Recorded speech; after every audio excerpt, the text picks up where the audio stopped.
Ladies and gentlemen, a pleasant late afternoon. Welcome again, as always, to the Lewis Sports Network. Welcome, ladies and gentlemen, to my YouTubers on YouTube. It is your boy, and I'm back with another banger with yet another video. Guys, you already know the drill. Smash the like button, hit the subscribe button. Make sure your notifications are turned on. Make sure you guys are sharing the video, and make sure you guys share this on Reddit. I truly appreciate it. It is a beautiful day. 64 degrees here in New York City.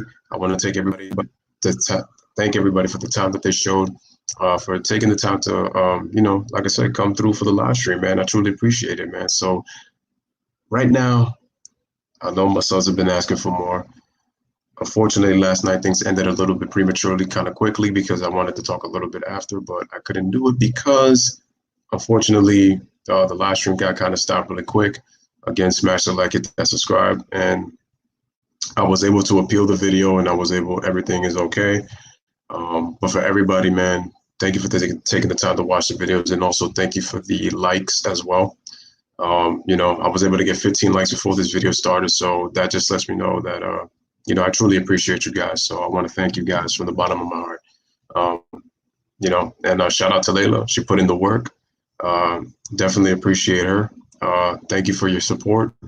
And let's get started with the documentary, man. Let's see who is in the building right now on the Lewis Sports Network. We already got 5 comments. Shout out to G Money. Shout out to Layla. Shout out to Lowly One. Shout out to Joel Hayward. Shout out to Ryan. He says, I'm staying in safe. I hope everybody is staying in safe. And like I said, truly appreciate it. Truly appreciate it. So what I wanted to talk about, for this live stream is basically my takeaways from watching the documentary. Obviously, the documentary was great. Obviously, everybody enjoyed it. It was awesome. Everybody is, obviously we're talking about that. So that sounds all well and good. But now the thing is, what do we say now? And, what's the reaction to everything? And here's what I think. What do you take away from the documentary? Let me know in the comment section, what did you guys take away from the documentary? And then I'm pretty sure going to give my thoughts, and I'm actually going to give the highlights on what I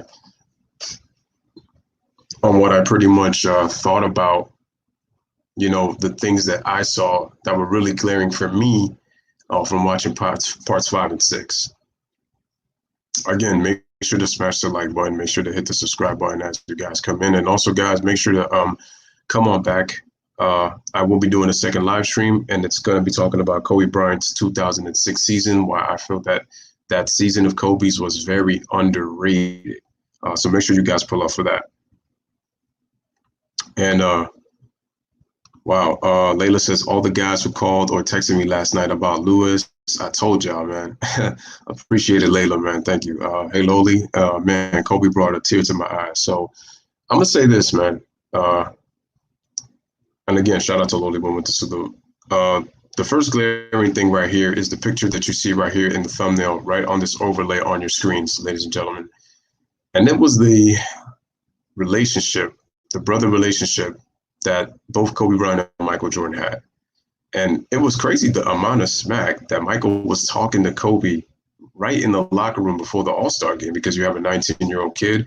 It's crazy how Kobe sat there, and when I watched Kobe talk, the crazy part about it, guys, it felt like he was still alive. You know what I'm saying?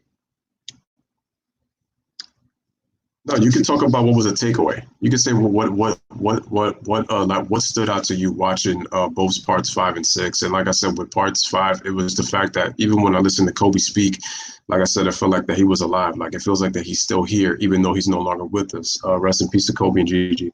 And what's crazy is that I actually have a video clip that I actually saved up to where Kobe talks about, why people really should stop comparing him to Jordan. He said this a long time ago. I believe this was around 2003 when he said this, but he's saying it now. And he said, without Michael Jordan, there is no Kobe Bryant. That just lets you know the ultimate respect that he showed for Mike. And like I said, he was never in awe of Michael. He was somebody who wanted to go at Michael. So he wanted to see what Michael was all about, and he was about the competition. So that little brother friendship was crazy, because if you listen to the way Jordan spoke about him when he first came in, he's like, he's always trying to take these crazy shots. He's like, he wants to do everything one-on-one. And he said, if he was on my team, he said, I wouldn't even passing the ball. He would have to go get the rebound. That's something that Kobe would tell Dwight Howard, but that's because Dwight's a big man, right? So listening to Kobe gave me goosebumps. It gave me goosebumps, ladies and gentlemen. It was it was sad. It was sad. And Michael Jordan said it himself, man. I mean, he saw himself, in Kobe. It just lets you. I mean, just look at it here. Just look at it here. Michael's an old man at this point. You can see the smile that both Kobe and Jordan had. They're just, obviously fooling around with one another, and just showing the appreciation that each of them have for one another. And it was really sad to see him speak. And Kobe was about the competitiveness. And I just watched the '98 All-Star game just earlier. I saw the highlights, and then I saw the actual game. Kobe wasn't bashful. Kobe had no fear. Kobe was just going to take the shots that was given to him. So you could tell that Kobe was obviously immature, and he said it. I mean, you're Kobe. He's like, yo, I'm just a young kid shooting air balls, right? So it just lets you know where Kobe's mind was at the time.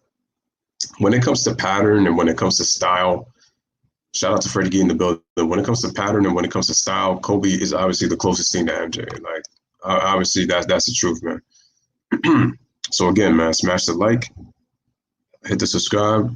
Shout out to Freddie Gee. The crazy part was Ahmad Rashad was the only media guy who represented Jordan in a respectful manner. Absolutely, because everybody wanted a piece of MJ. It just shows you that the limelight for a superstar is not easy, especially when you're a megastar like Jordan. Jordan was like a rock star in the NBA. He was a rock star. You could say that he was the Michael Jackson of the NBA. Like that's how big Michael Jordan was. And, it's crazy because I even said it myself. I wouldn't want to be famous just for the fact that there's nothing. It's one thing to grab attention, but it's the way you do it. And it's just, I just wouldn't want to see myself getting all that attention. I just feel like it's not that necessary for me. I feel like you don't need it. So I can understand why it was difficult. So yeah, and look, and what stood out to me also was Kobe Bryant saying how back then that the league was a lot older. You obviously did have a lot of veteran players. There were some young stars that were, in the NBA that were in the All-Star game. I still remember Penny Hardaway.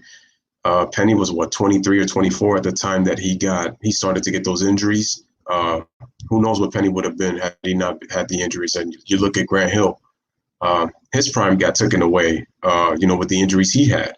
Then you had, you look at a guy like Shawn Kemp, was 26 years old, but then what happened was he didn't take care of himself and he was on drugs. So he got overweight and Shawn Kemp was never the same player after that. So it just lets you know that, there was a lot of, but it was a veterans league back then. So a lot of older guys. He says, when Jordan said his foot was bleeding throughout the game, he continued to battle and show how much of the game he loved. And definitely true, because he said that when he wore the sneakers that his feet were bleeding, but he said he was having too good of a game that there was just no way he was going to pass up taking them off. And I mean, he could have switched into his cherries. I have a pair of those at home, but, he decided not to, and he decided to keep playing in them. So at least he understood the history. And, he understood how to put on a show because he really knows how to entertain. It was the same thing with Kobe, man. Even at a young age, man, he knew how to entertain. I wish I had a Lakers Bulls NBA Finals in 2000. That would have been fun, and the Lakers would have taken the torch from the Bulls. Layla says, nah, Louis, it was so different for him. LeBron can walk the streets. He couldn't even be outside. That level of fame was drastically different. Takeaway, MJ had a gambling addiction and he played against and with crackheads and alcoholics who smoked cigarettes at halftime. Might have been one of the first superstars to take care of his body. Ryan says, how did you feel, man, about last night's episodes? I loved it, showing the ins and outs of the Bulls dynasty. Here's what I appreciated about this documentary. It proved to me that Michael Jordan is a human being after all. I know when people look at his on-court success and how he's, recognized universally, globally around the world. They almost made it seem like if MJ is this God-given perfect human being, and what you saw in the documentary was that's not totally the case.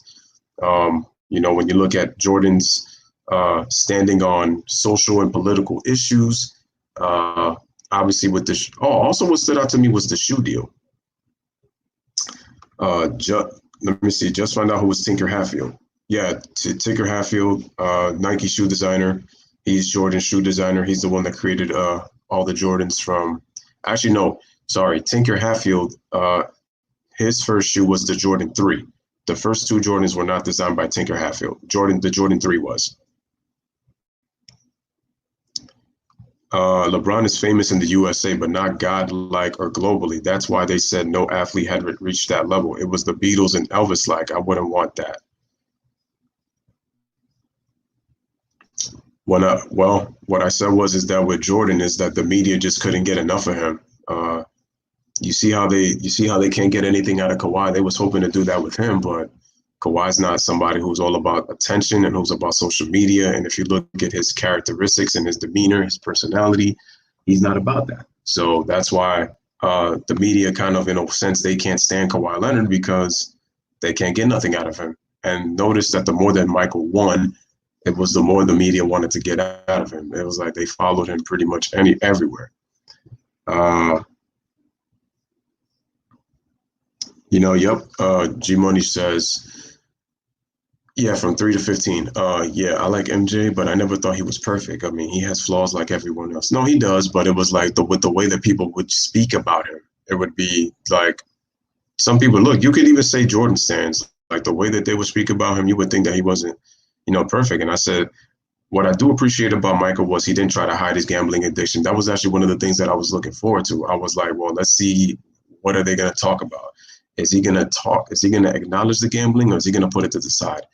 And the person who interviewed him, who was part of the editing crew and directing the documentary, said that Michael. I was listening on ESPN today. He said that he felt like Michael was actually eager to talk about it. So I was like, okay. I said, you know what? I give Michael a lot of credit. He didn't dug smoke. He owned up to what he did in terms of what he. Now, maybe there's some things that he probably was still hiding. Who knows, right? But I think in the end, like I said, yeah, I got to give Michael a lot of credit for that. Ryan says, I didn't get what MJ and the staff game, they were playing with the coins. What was that?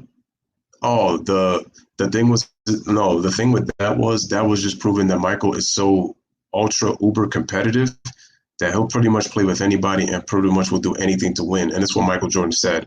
He didn't have he did have a gambling problem. He can't say that he didn't have a gambling problem. He had a competitive problem, and his addiction was competition. And the thing was, it was at anything. It didn't just stop at basketball. It extended off the court. Blackjacks with cards, playing golf. As you can see, doing the thing with, flipping coins. It was like anything that he did. Michael is a real psychopath, man, when it comes to competitiveness. And I'm sorry, but it's not. Freddie says MJ was also not an active activist with what he could influence, which was disappointing in my honest opinion. I mean, it is and it isn't. When I listened to MJ, I kind of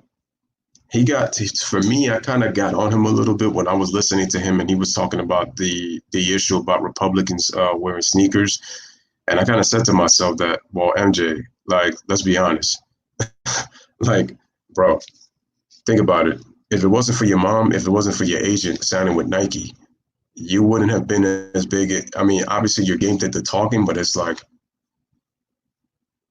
who bought the shoes? Like, everybody bought the shoes. And it's like, fortunately, your game was able to market the shoes, as it was able to market Nike. Nike went to great heights. So, obviously, but it's like none of that would have happened had he signed.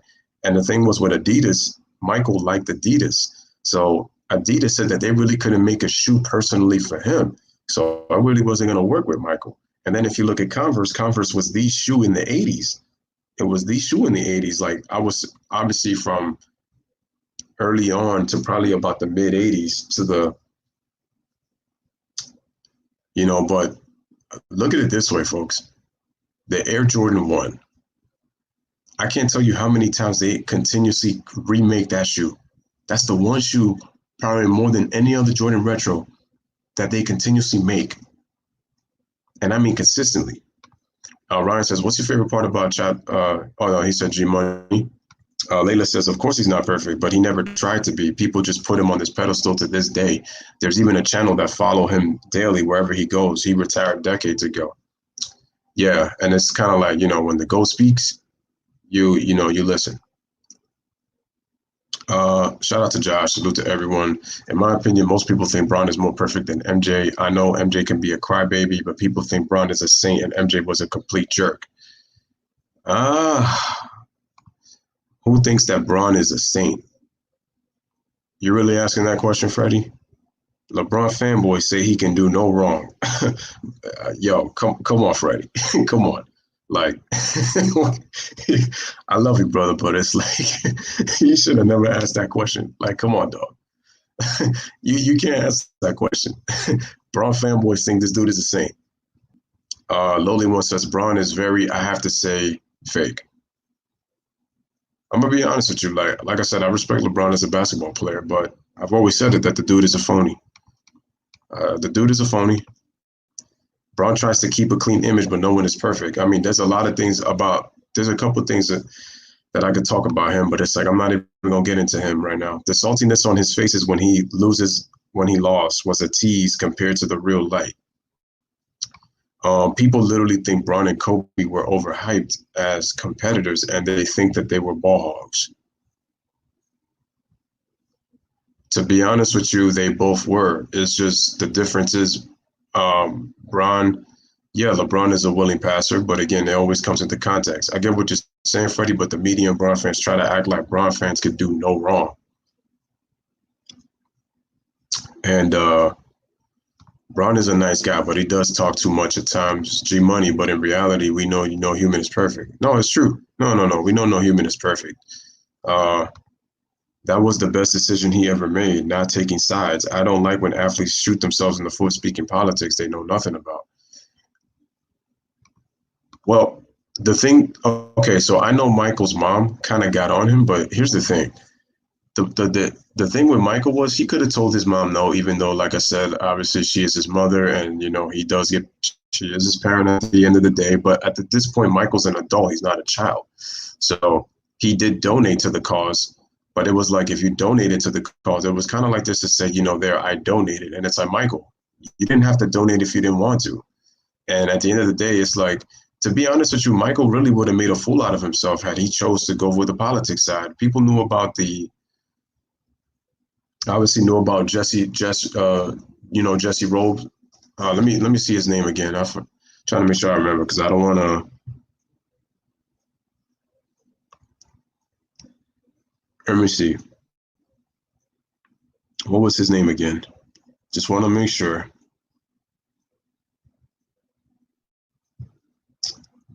Damn, I can't believe I just forgot what I was saying. What was his name? Oh, Jesse Helms. There you go. Jesse Helms. That's what I meant to say. There you go.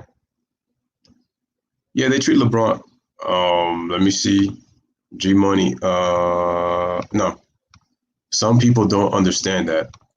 Louis, did you like how MJ finessed the shoe company at the Olympics when getting the gold medals by a flag covering the emblem? Yeah, but how about the fact that, but you know what's so crazy? Reebok was the one that sponsored those warm-up jackets, the warm-up suits and the pants, and unfortunately Jordan had to wear that or else he couldn't receive the gold medal. So if you see Jordan, he was technically trying to hide the Reebok sign because obviously he was with Nike. Yeah, but G-Money, but LeBron has never reached MJ level globally. His experience is completely different. The thing with LeBron is what that documentary has already told me in all 6 parts is like, we already knew this, guys. But the thing is, LeBron is never going to touch MJ globally. He just can't. Like, people keep saying that, oh, man, you're being a Jordan D rider. You're just being a fanboy. No, I'm not. I've seen Jordan's career, bro. And it's like, look at it this way.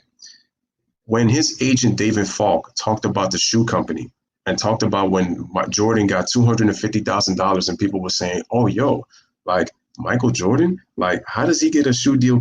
How does he get a shoe deal for $250,000 and he hasn't even played a game yet? You remember when LeBron James first came into the league? How much of the value of Nike and how much of the economy pretty much had risen by that point? You're comparing 1984 to 2003. LeBron James got a $90 million contract before he played. Look, and this is how the roles are reversed, and this is what I noticed. Obviously, the money was different at the time, but and the funny thing is most people who were going into promoting the Nike brand, which was a runner shoe company at the time, were getting at the most $100,000. Michael Jordan got $150,000 more as an offer. And what's crazy is, guys, he got $250,000, right? His shoes, as the agent said in the documentary, was supposed to make a projected $3 million in a 3-year span. In just 1 year, his Air Jordan 1s that were sponsored and marketed by Nike. And people forget, and people remember that Michael Jordan's shoes were banned in '84. When that commercial came out, the black and red Air Jordan 1s, where he had to wear the Nike Airships, which was the first shoe that he wore. But he wore the Nikes in the, and obviously if you go to the band commercial from Michael Jordan, and if you look at the Nike Air Jordan 1s in red and black, the league got on Michael for that because he couldn't wear black shoes. And he was one of the first, well, obviously the Boston Celtics, they were the ones that wore black shoes and all that. But my point is that, his shoe made $126 million in 1 year. 1 year, ladies and gentlemen, 1 year. MJ doesn't want to be your number one. If you like him, cool. If you don't, he's cool with that. He doesn't care to the extent which I respect. MJ is authentic, but Bron is a complete joke. Okay, there goes Josh the GOAT saying that. Lowly One says, I agree. In my opinion, politics is a dirty game, and I think that MJ had an understanding of that, which is why he doesn't not get involved in politics. People can get upset about Michael Jordan all they want. I thought I was a little bit annoyed when he talked about the Republicans buy the sneaker comment too, because that was kind of I was like, Michael, come on, dog. Like, seriously? Like, I get what you're saying, but what I don't like is that people are trying to connect, and people were saying, well, Michael was kind of concerned about his image and about his shoes and about how much money he made more than pretty much about social issues. The issue that I'm having with that is that I understand that Michael was conscious, but let's face it. Yeah, you could say Michael could have done research, but it's like, if you put a sports athlete who has no clue about politics, why embarrass yourself? Michael does that. Think about it. If a guy like LeBron was, ends up embarrassing himself or something, they would have come back and said, well, Michael Jordan did it, and look at the flack he got, And this was between Harvey Grant and Jesse Helms, right? Who's known to be a racist. That's what they talked about in the documentary, right? But Michael Jordan said, if you were inspired by his game, cool. If you weren't, then he wasn't the role model for you. And Chuck again said it once again. I'm not a role model. And if an athlete ends up being a role model for you, where you're inspired to do something and you're able to do it, then that's fine. But at the end of the day, I continue to say that we should never be worshiping these athletes. I've always continued to say that. These athletes, you can be fans of them, you can appreciate what they do, but we should never worship these athletes. Because once you start doing that, people start to, instead of starting to use facts over feelings, they use their emotions, and then they start to be biased in just about everything they say. Then they come off as hating, and then they come off as biased. And I'm going to say this right now. I'm going to say this about all these three players. Kobe is not a god. LeBron sure as hell is not a god. And even though people were calling Michael Jordan God, it was really more so with basketball. The problem is people took the basketball and they extended it off the court as if to say that Jordan is the Messiah. But then LeBron wants to come out here acting like he's Moses and he could walk on water and then he could separate the water, to the side, and he could just walk through on land. And I'm like, no, dude. Facts. LeBron fans act like he could walk on water. It's true. And like I said, I wasn't, exactly. That's called respect for your parents, man. Kudos to Mr. and Mrs. Jordan. Kukoc, that poor man didn't have a chance that first game against Pip and MJ. I mean, he could play. The funny thing is, Michael even said that he likes Tony, but he also said that he just didn't like the fact that, again, Jerry Krause was like dismissing his kids, as you kind of want to say, and then he goes out and, was trying to get Kukoc and kind of favoring over him. Exactly. That will be the major downfall of LeBron. Remember, this day when he gets exposed for revenge, Kobe with the rape case, watch what LeBron gets. It's gonna happen, man. And to be the ultimate enemy is the media. Y'all can't say that when the media grills LeBron for his political takes. But here's the problem, Freddie. Who is LeBron sponsored by? Nike. Nike fully supports him. LeBron, and I'm telling you right now, at least with Jordan, he admitted he don't have a clue. Because trust me, Jordan would have exposed himself hard, and he would be looked at so different, even as an athlete. And they would have told him that you're just a basketball player, you're not a politician. So at least Michael knew to stay in his lane. The problem with LeBron James is, and people were saying that Michael Jordan is Muhammad Ali, and let me make this clear too. Michael Jordan is no Muhammad Ali. In Muhammad Ali's time, this dude lost 3 years of his prime as a boxer, getting his boxing license stripped because he refused to serve for the Vietnam War. Let's make that clear. He sacrificed 3 years of his career for that. And he didn't get to compete again in boxing until 1970 when he started to spar again, and then obviously go against Smoking Joe Frazier in 1971. So Jordan is no Muhammad Ali. So let's make that clear. They were putting MJ like if he's on, no, he's. But Freddie, like I'm saying, like when it comes to LeBron, the issue with him is that he doesn't know politics. And that's why I put that picture of him looking like Malcolm X, because he's trying to give this impression that like he knows what he's talking about, that he's all about politics, and that he stands for what he believes in, and he speaks on social issues. Let's make this very clear. The reason that LeBron gets to talk about the social issues is because Nike gives him the platform to. And also LeBron has money. See, with Jordan, yeah, he made his money off of his endorsements. But like I said, he stayed in his lane.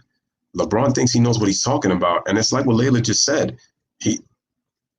And this is why the media is the ultimate enemy, because he's going to get hit really hard by the time his playing career is over. And this is why it also stems to the fact that he has to win this year. He has to win this year. And notice how quiet LeBron has been. And usually you would think that he's able to talk. I remember Shannon was going all crazy about Jordan being Josh says about winning the Olympic gold medal and whooping all the NBA stars. Layla says what MJ sold in shoes in a year, LeBron hasn't sold in a decade. But I mean, just look at this thing right now too, man. Jordan's 17 years retired, and his shoes sold 130 million in shoe sales. LeBron's at 32 million, and Kyrie not Kyrie Irving. Kevin Durant is only 4 million down from LeBron at 28. But you see, if Shannon were to just put those numbers, he would say LeBron clearly, and I'm like, by $4 million, like that's not a big deal. But Jordan has nearly $100 more million in shoe sales sold, and he's not even playing anymore. And MJ was furious about not getting MVP in the 93 season that Charles Barkley got. Barkley said, yeah, he was the best player in the league, but my team was the best that year. The problem is, I got to make another video in the future, and I got to ask people, what really makes an MVP? Because I feel like that the narratives have always, been an issue with that. Trump takes standing up for police brutality against blacks, man. Dude, be for real. But here's the thing also, though, I got to tell you this, to be very honest,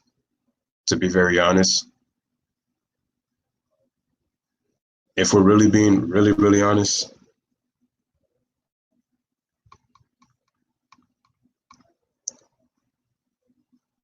stand up for police brutality against blacks, do for real.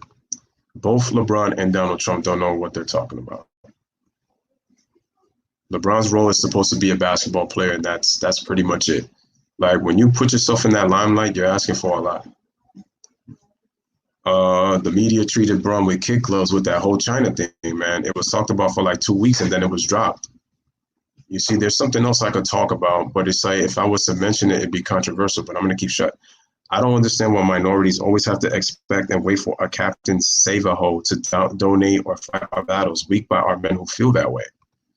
That's not what I asked, man. Bro, I got to get an answer from you, man. Name me one thing outside of China that they grilled LeBron on. Ryan says, if Ahmad Rashad was LeChoke's personal interviewer, Ahmad would quit because of how LeBron would ride the media till the wheels fall off. The lowly one, I literally just told you. Shout out to Money Mark. Let me see. Nah, this ain't no y'all gotta quit it, man. Nope. And absolutely, man. They faded that into the background. Like, and I hate to go there, but it's like, is he actually paying for that school? Not getting into politics was his greatest move. He donated millions, but that was not what he went into basketball to do. Shaking my head. Y'all gotta quit it. Braun fans always think just making the finals is enough, but no one cares if you make the finals if you don't win. Not according to them. So no, he does not pay for that school. Are you saying Trump grilled him or the media? Ryan says, I caught a little bit of the segment where the book came out and blamed Horace Grant leaking info. Can you explain more on that? So Horace Grant was on record as saying that he didn't leak out any info about MJ when it came to the book. And he said that he's very good friends with Sam Smith, but it had nothing to do with that. And quite honestly, I really don't know when it comes to Jordan. Hold on, before I get to that. And Trump, despite the feelings from most people, is not the media. And if you're going to bring up Laura Ingraham shut up and dribble thing, that actually can be argued. Exactly. LeBron is soft, so he cares and speak of what he knows nothing of. Just like the high school graduating by the skin of his teeth, his brains is not exactly his strength. He looks dumb. Because remember what it goes back to. It's about protecting image. You know, Michael tried to do it, but again, he stayed in his lane. And he's rarely informed. I'm not saying Michael's perfect. Yeah, I mean, you can obviously see him in the documentary, but so you think that white girl was the only white person to tell LeBron to S up? You got to be a fool, bro. I don't know what you're looking for. No, she wasn't the only one, but she was right. I knew LeChoke was going to show something from Space Jam 2. There's levels to this. LeBron is a local superstar, but that's all I've been saying. LeBron is local. The problem with Shannon Sharpe and these people in the media is they keep acting like LeBron is a global superstar. There are people who know LeBron, but it's like, again, this has nothing to do with being a fanboy or nothing like that. You look at MJ's career, he's not touching that guy, no matter what. You combine his on and off the court when it comes to success, not the gambling. I'm not talking about the book. I'm not talking about the issue with the Jordan rules, the issue with the media. I'm just saying when it comes to just success alone. Like, bro, I think LBJ should shut up and dribble, especially if he has no idea what he's talking about, and normally he does not. MVP criteria ranges, but it's mostly based on developing narratives and preseason predictions. Shout out to Duality Unlimited, and that's absolutely true. It's true. LeBron got a write-off for that school. But if you really pay attention to that, LeBron, he doesn't pay for that. Nike did. This documentary has showed me how business savvy and how smart MJ is. Pure charisma and very well articulated. Knew how to make people comfortable, humble and respectful. Again, his parents did a good enough job. I mean, I could partly agree with that. Jalen pays for his, though. Does anyone care? Where's the press? G Money says 2001 Sixers, 99 Knicks, 2002 Nets, 03 Nets were worse NBA Finals teams than the 07 and 018 Cavs. Duality says, well, Jordan shoes have the superior design. Nike's meteoric rise was tied to Jordan's popularity. Exactly. And when he signed, they were already developing new technology as it is. So because of that, it happened. Money Mark says, facts. The Cavs did have shooters and former All-Stars. J.K. was the only All-Star on the Nets. AI was the offensive Philly, and the Knicks were an AC. Facts, Gideon, about those teams. MJ was on a different planet. You would have thought that MJ was one of the aliens from freaking Space Jam. Like, he's not even the main character. Like, he's the guy. All right, guys, smash the like button. Hit the subscribe button as you guys come in. Make sure to subscribe to the channel. G Money says the Nets beat the Spurs twice in 03 with one All-Star, and the Spurs upsetted the Kobe and Shaq Lakers that were favored to 4-peat. Sales ratings of today, not even comparing primes, not even close in competition. The NBA has not yet recovered from losing MJ. That's why he still controls the media today, and that's the reason the media continues to talk about him to this day. That's the reason. People also remember that he had to kind of clean up some of the mess that was happening even in the early 2000s when Michael Jordan first left and retired at the end of the 98 season. The ratings and the NBA, it took a hit, and there was some ugly basketball.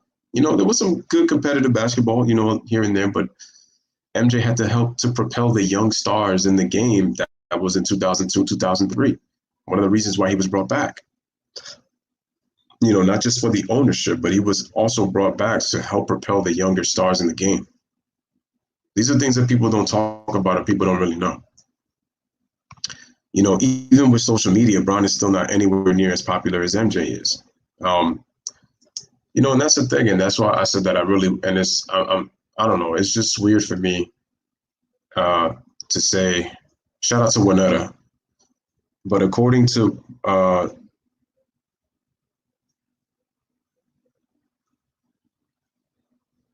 let me see, but according to Bron fans, he carried mop buckets to the finals. What did MJ carry? Those teams with the number 1 and number 2 went.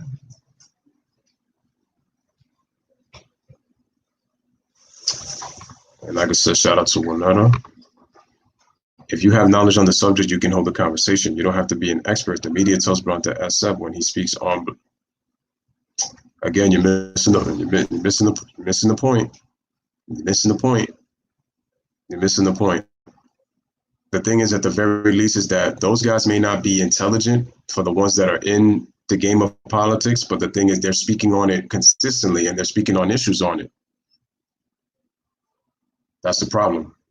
LeBron has the support of Nike, so he can say what he can say. But for people who are criticizing Jordan, you also have to think about this too. Magic Johnson wasn't speaking about issues like that. Neither was Isaiah Thomas. Neither was Dr. J. Neither was Dominique Wilkins. Some of the more premier black players in the league in the 80s and early 90s, they weren't speaking on those kind of issues. David Robinson, Charles Barkley, none of those guys were really speaking about those issues. But because it's Michael Jordan, he had to be the face on it. And people are saying that LeBron, you know, he carries himself and that he says, you know, that, you know, he's speaking on the issues, and I appreciate him for that. But again, if you really study this, LeBron has no clue to what he's talking about. Trust me, LeBron would actually be even more respected if he didn't take that. The problem is he's giving you this thing that he thinks that he's Muhammad Ali. Well, if I'm telling you that Jordan isn't Muhammad Ali, what makes you think LeBron is Muhammad Ali? That's what the media. See, this is why I blame the media, though. This is why I blame the media. This is why I blame the media. They're the reason. They're the reason. And I mean, to be further, Michael had 5 of the top 10 supporting cast when it comes to lower. And like I said, this is no disrespect or no hate on LeBron, but it's like you really got to pay attention to what this guy does. No, Ori missed a shot versus the Spurs in that Western Conference final that made the Lakers from four-peating. Oh, actually, that wasn't the Western Conference Finals. That was the semifinals against the Spurs. Let me get to duality real quick. I saw what he said. Nope, just missed that. Here we go. He says most advocates are experts, not politicians. Greatest hockey player, greatest wide receiver, greatest boxer, greatest artist, Prince, etc. The 90s was filled with greatness. If we are discussing flaws, though, I could see how his competitive nature was also looked at as a detriment in regards to the gambling. Yeah, absolutely. That's what I said. That, like, to me, it got Michael in. You know, he got himself in quite a bit of legal trouble by him being so competitive in just about everything. Winetta Thomas was good. The Bulls have 5. Yep. They bribed him with the ownership to get him back, no matter how any means necessary. Exactly. And like I said, who really has the power? So he didn't have any. He was fired. Michael said he was betrayed, and Michael even said that if he knew that he was going to get betrayed like that, he would have never came back. I don't know if you're white or not, but I don't roll like that, and I support Bron to keep popping his on black issues. Bron's a black man. He has plenty of knowledge. I'm sorry. I disagree with you on that. I disagree with you on that one. You could keep that opinion, but I'm telling you, he doesn't. Me personally, listening to LeBron talk, he has no clue what he's talking about when it comes to politics. Look, I'm telling you, as a family man, respect. As a basketball player, respect for what he's accomplished. But I'm telling you right now, when it comes to racial issues, social issues, and when it comes to politics, he has no clue what he's talking about. And like I said, if LeBron was not rich, let me ask you that.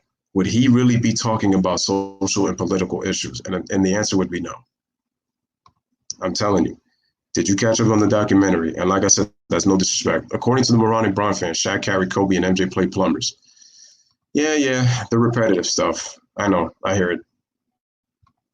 LeBron is just an overrated version of Grant Hill.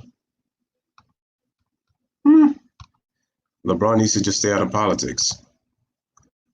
I agree with that to an extent, but you have to be informed. That's what I'm saying. That's the key.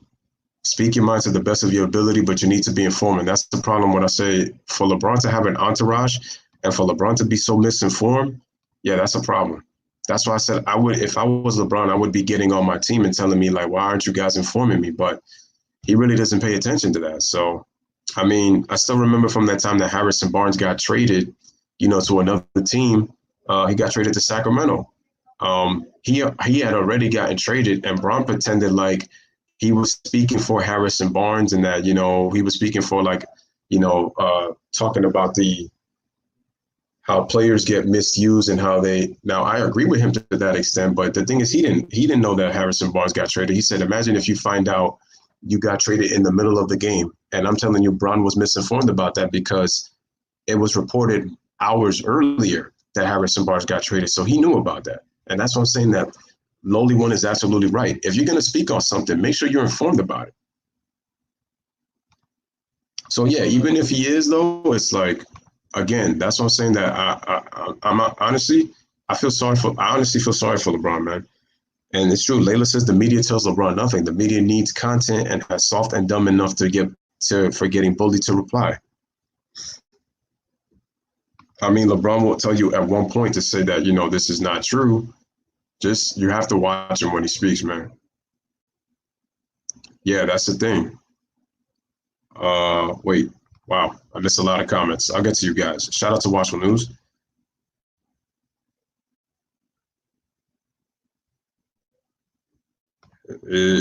And speaking out was not the culture back then. The game plan back then was, especially for Jordan, was to be about the business. The Lowly One. How was Bron not informed on being a black? No, not about being again, you're misunderstanding, bro. No. Nope. You're still not getting it, Freddie. You're still not getting it. Shout out to Raduni. He's saying, okay, Kareem spoke.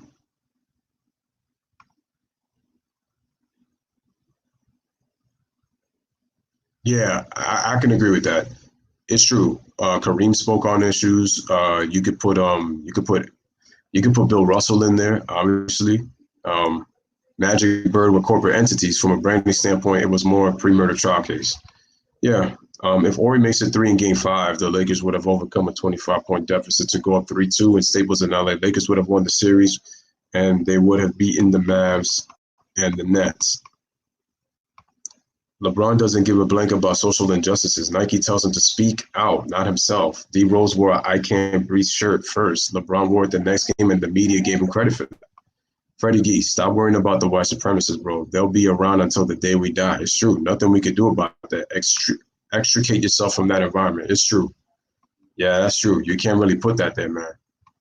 He's not the sole representation of black. Oh, no. That's not what we're saying, bro. We're not saying that. That's not what we're saying. Great leadership by MJ versus the Sun, saying, I'm only packing for one night because we're going to get this done. And he said he didn't pack a suit for 2 nights in a row. I remember that. That's the problem with minorities, man. They don't roll like that and depend and trust people they shouldn't. Why are our men so weak? They shouldn't need a Captain Saba. Oh.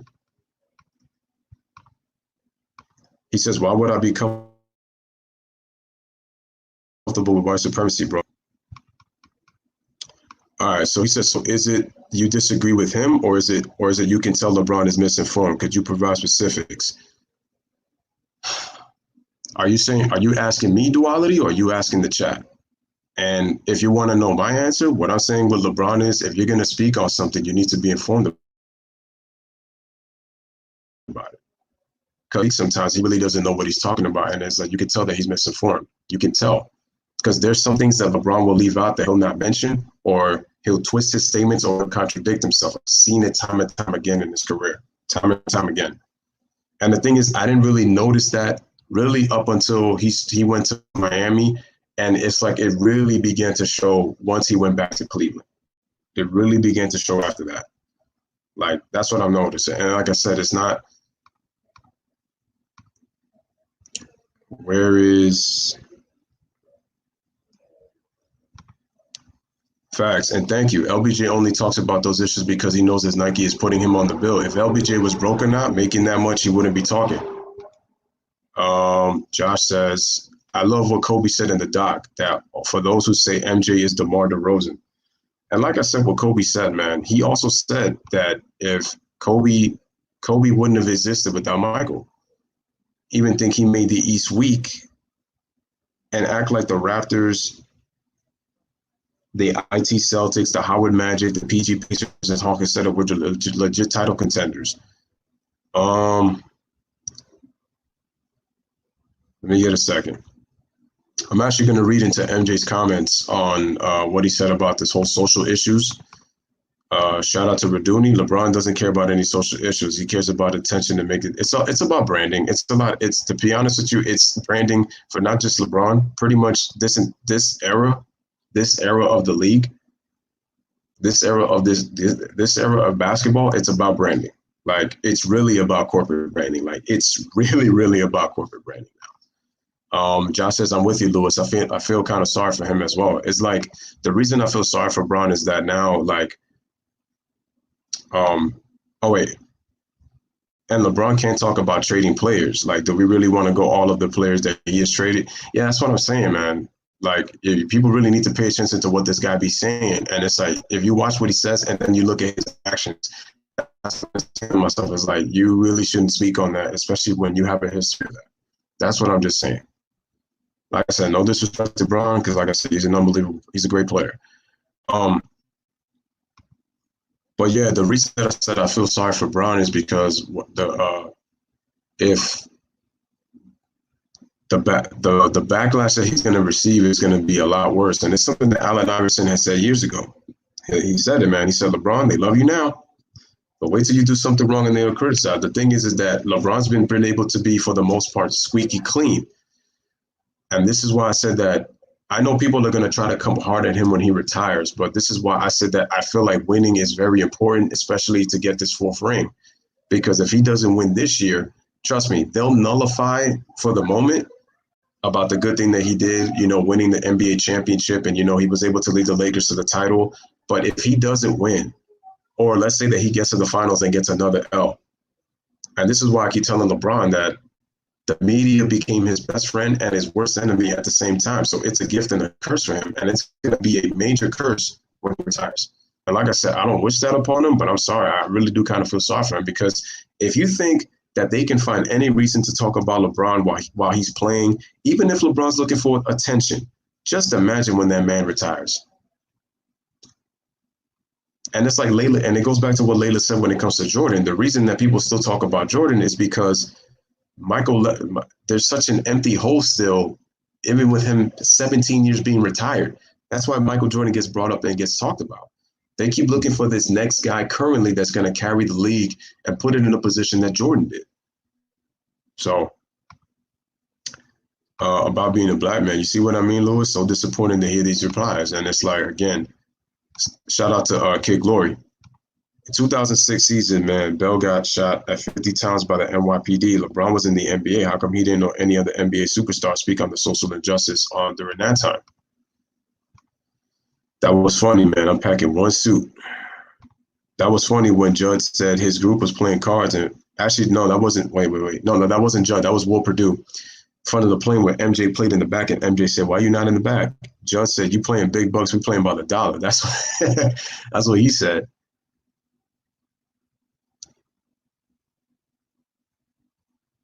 Like I said, everybody.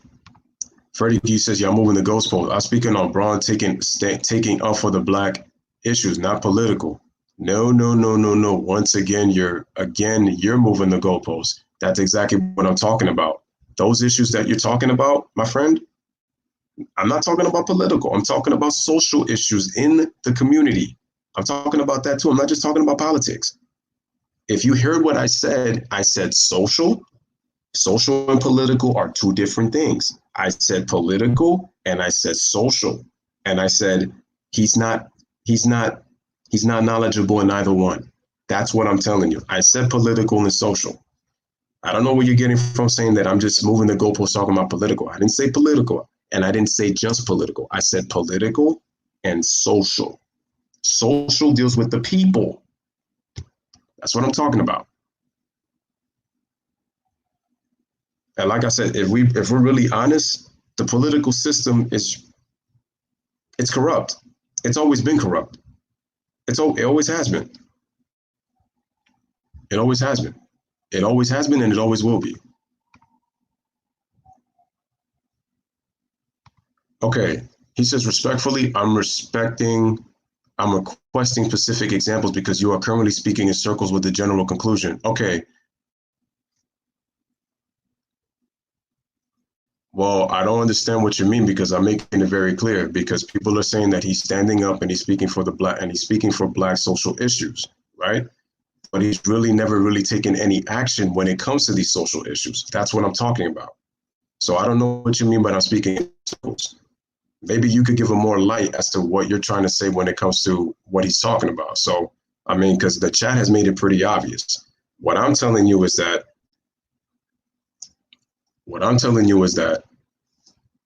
with him, and this is not me just talking about politics, because people are saying that how LeBron speaks up for the black people, but I'm saying what action has he taken from that? See, because if you're going to get into that kind of game, because remember, if you're looking at yourself as somebody who speaks up for them, they're going to kind of expect you to be an activist, but LeBron is not really an activist. That's what I'm trying to tell you. That's what I'm talking about. And that's what I'm saying. So yeah, we could just say that he gives credit and he speaks up. What I'm trying to tell you is that if you're somebody if you're going to speak your mind, and that's what people are saying here, if you're going to speak your mind, make sure that you have at least some knowledge of what you're talking about. And it's true, I cringe when I hear him speak when it comes to that. And that's what I'm talking about. And once again, I said, because Freddie G's talking about political and social, and I said those are two different things. What I'm trying to tell you is LeBron tries to involve himself in both. And what I'm telling you is that he's not really knowledgeable when it comes to those kind of topics. That's what I'm trying to tell you. At the end of the day, LeBron is a basketball player. So and I'm saying that he gets the credit because he has the brand to back him up. And what I'm telling you is that, and LeBron is a rich athlete. And I'm saying,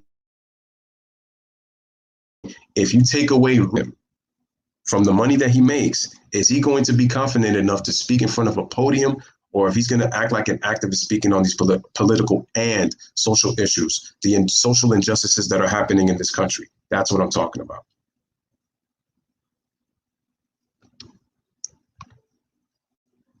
So no, I'm not moving the goalposts because it's like if you've watched everything that's happened, and I say that with all due respect.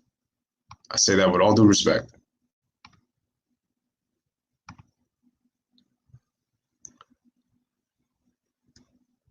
And he doesn't have to be an activist to help out the community, whatever you want to call it, man.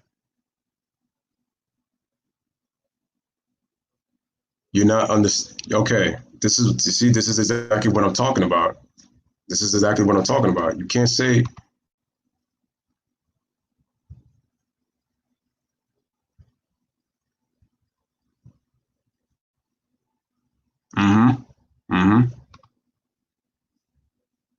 the lowly one. He did get exposed. Okay. Okay, take a look at Freddie Gill, what he's saying. He doesn't have to be an activist to help out the community. Whatever you want.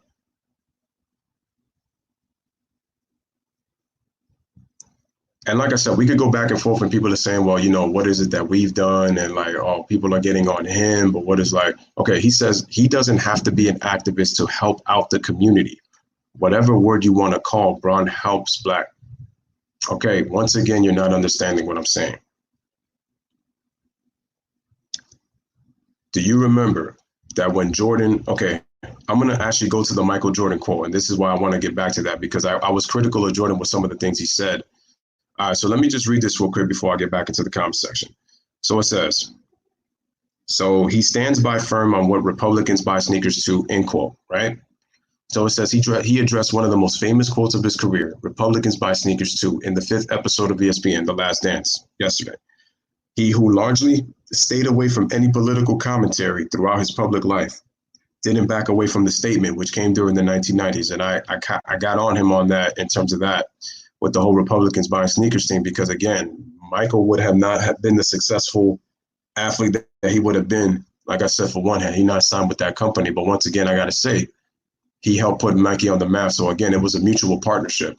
So like I said, Nike wouldn't be the global brand that it is, and Jordan wouldn't be the global brand that he is neither. So that's why I got it kind of on it where he's kind of like with the whole Republicans thing that they buy sneakers. Okay, he stuck to that. Fine.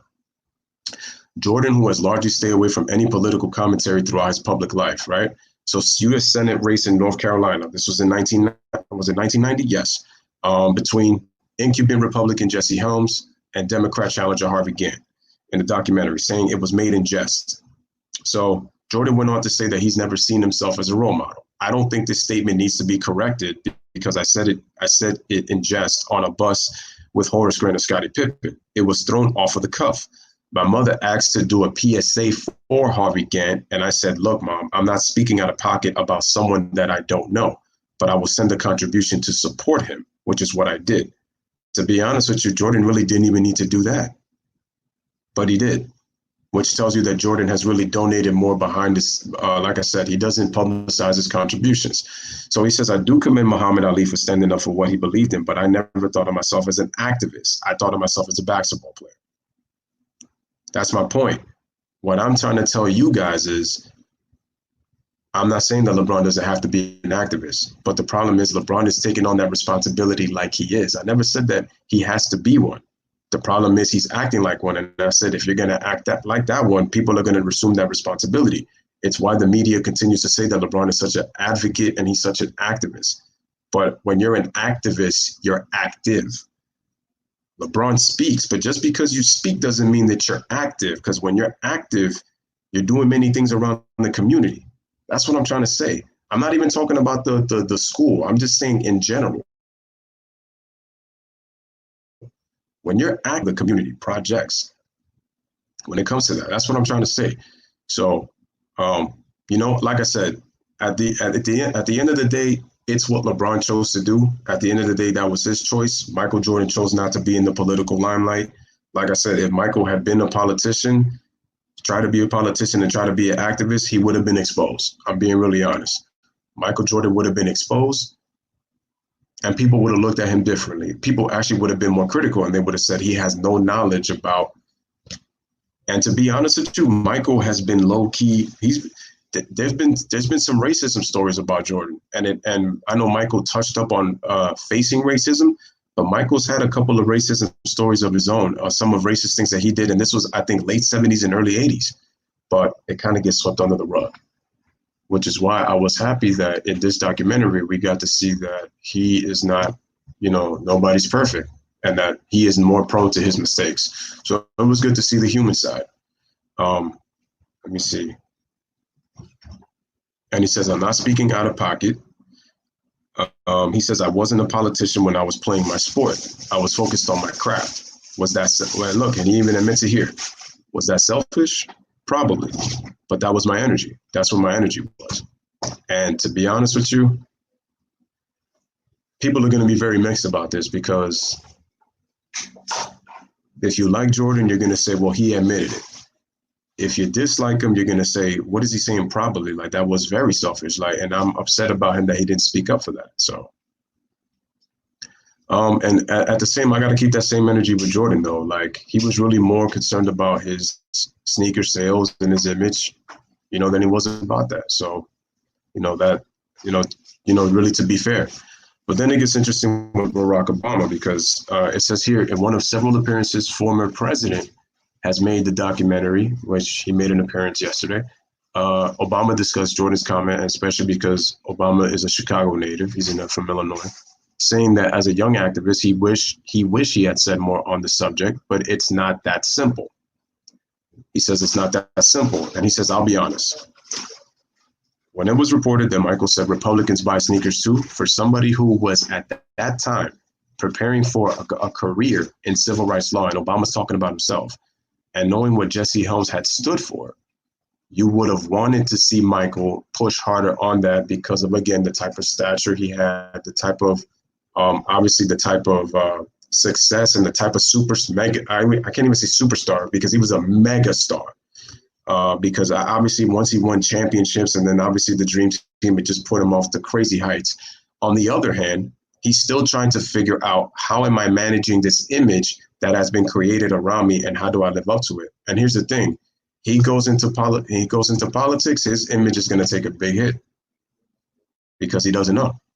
And so then Jordan, he doubled down on his position. So he says it's never going to be enough for everybody. And I know that, he said. I realize that because everybody has a preconceived idea for what I should do and what I shouldn't do. And he says, the way I go about my life is I set examples. If I inspire you, great. I will continue to do that. If it doesn't, then maybe I'm not the person you should be following. And again, I go back to what Charles Barkley said, man, I'm not a role model, right?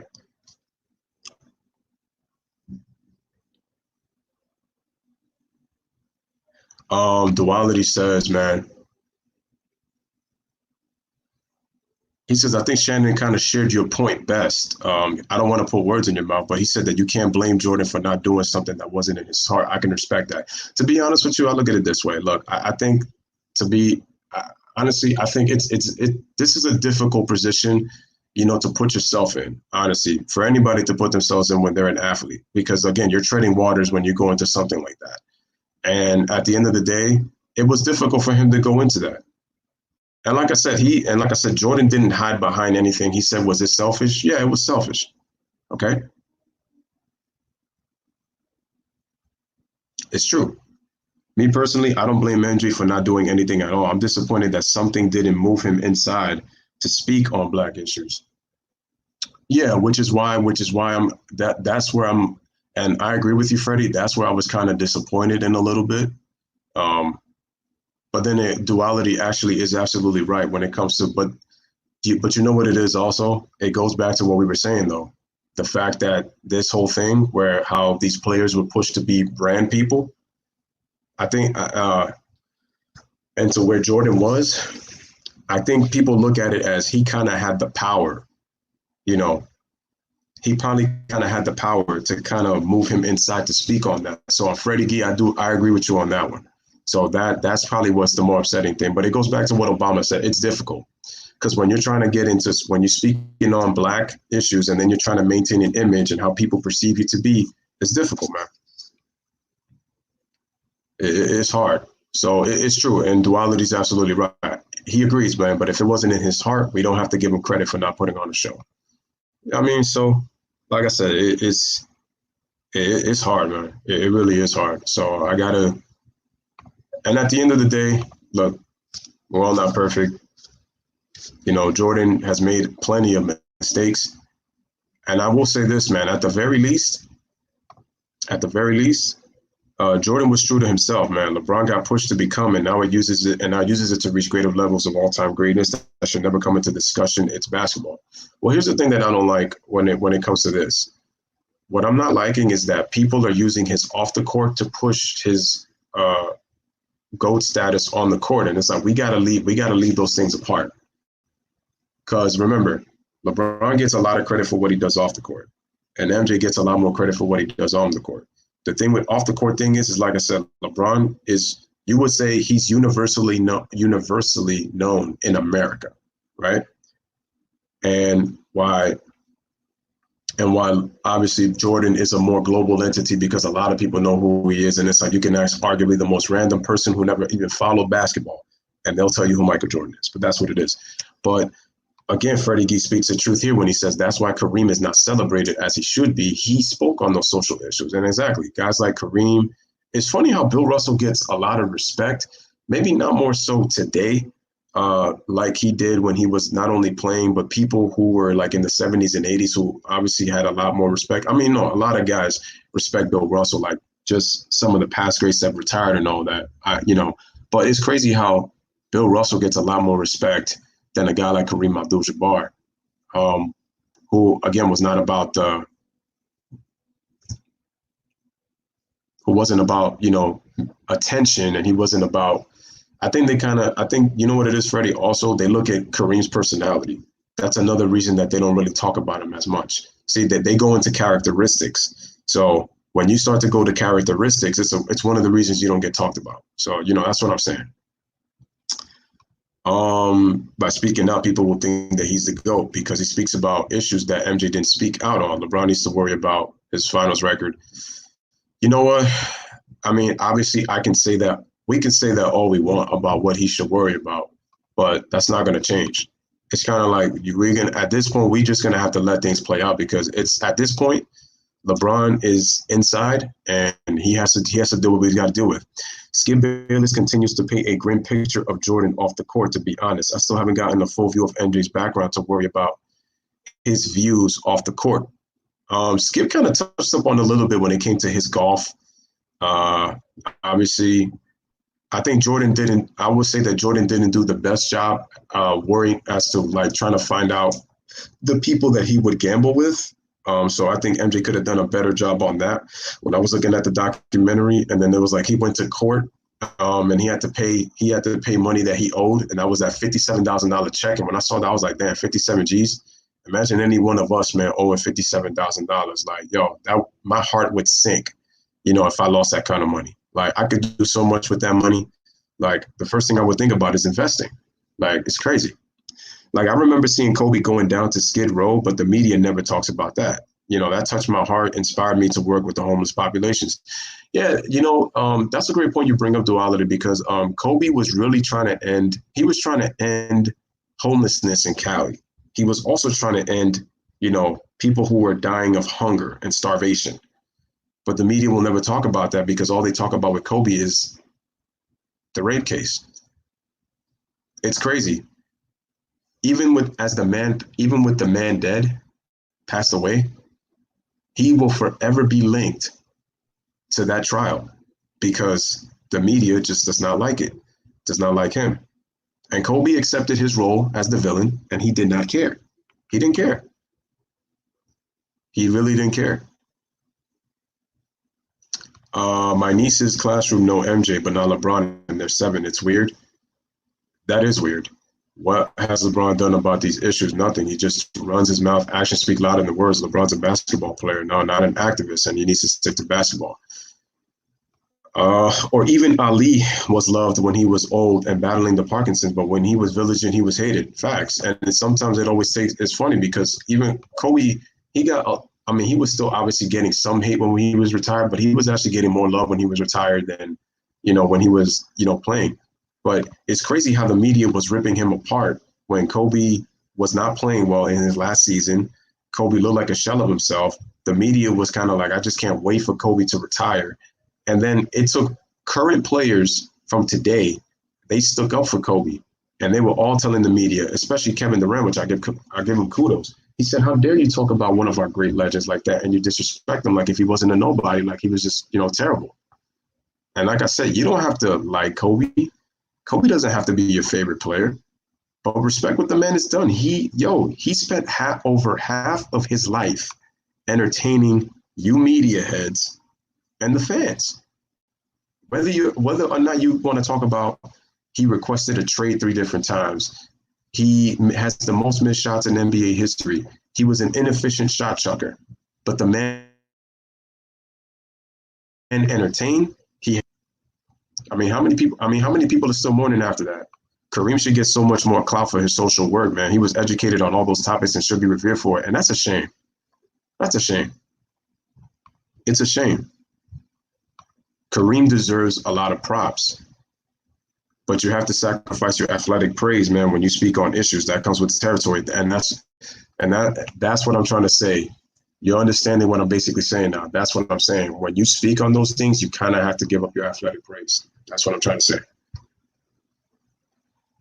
In LeBron's case, it's like he's trying to keep that with those other things, and that's what I'm trying to say. But once again, duality, you spoke facts on Muhammad Ali, man.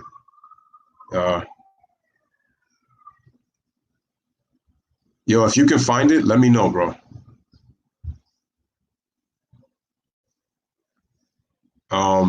Kareem did so much for minorities. He's second to Ali. Yeah, continuing smashing that like, and man, continue to hit that subscribe as you guys come in. Coming back. Oh, by the way, guys, I'm coming back with the why Kobe Bryant's 2006 season was underrated. So make sure you guys pull up for that a little bit later on. So where was Jim Brown, Muhammad Ali, Kareem, and Bill, and like why were they there? What do you mean? So you get elevate. Yeah, listen, man. LeBron is doing all this for strategy. Like I already know. I already know. Yes, he did. That's big facts, Kid Glory. It's hard for me to even find that Skid Row footage. Yeah, when you can find it, man, let me know. I definitely would. The media shunned him, and like I said, he will be turned off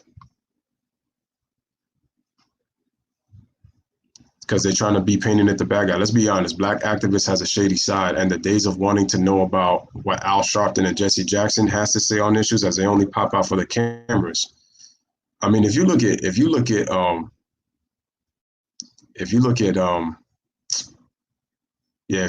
Sharpton, bro, it's like duality. Do you know exactly how many years of footage does he have? How many years of footage does he have? I would really like to know. How many years of footage does he have? Kobe deserves his respect, but he's never going to get it. I was so disgusted when Gayle King asked about Kobe's rape trial to Lisa Leslie. I was pissed, man. The man just passed on. People keep talking about great memories of Kobe, but if she does this, he never faced. Layla, you said it should be basketball and not politics. Bill and Oscar went through some of the most unbelievable racism during trips and games, white supremacy, Israel. Oh, no, nobody denies that. That's true. That's true. I'm getting to know about everybody in the chat. No, kid, you spoke big facts on what you said, bro. Brown is trying to gain more by doing those things. That's the difference. But the thing is, LeBron knows that if he talks more on social media, because remember that we're in the social media age, it's going to create more attention. So more people will follow him, more people will tune in. If LeBron goes on TV, remember these social networks have his support. So he's going to have more clout to talk about that. So, like I said, look, LeBron is taking advantage of that, and kudos to him. Kudos to him. No matter what we feel, he's taking advantage of it. You give him credit. What's up, kid? Oh, he says I won't ignore. He said I just wanted to join in. Big facts, man. I can't say what I want to say. I can't wait for the 06 video. Yeah, I got a lot of stuff I got to be, man. I've been responding, fam. There's a pic of 4 of them at a conference: Kareem, Ali, Russell, and Jim Brown. You know what's funny? Jim Brown actually criticized both Jordan and Kobe.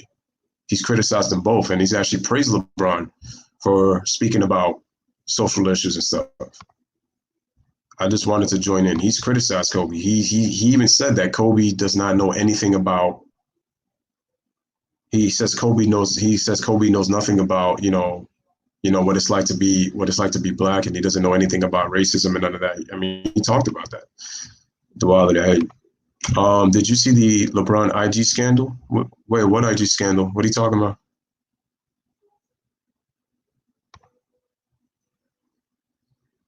What are you talking about? I know, kid. I'm sorry. Doing 10 things at once. I just laughed when I saw people acting like it's a perfect. I was like, even Messi, Ronaldo had to confront the media too many times. He says the first time you spoke to me today. Oh man, but duality. What IG scandal are you talking about? What did Washington say?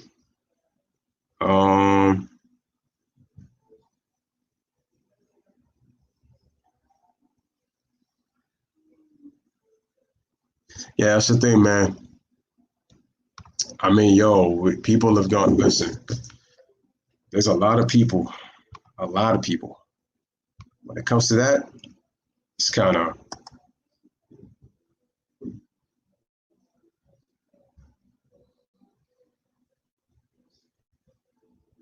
Shout out to Johnson Daly. I even missed that part.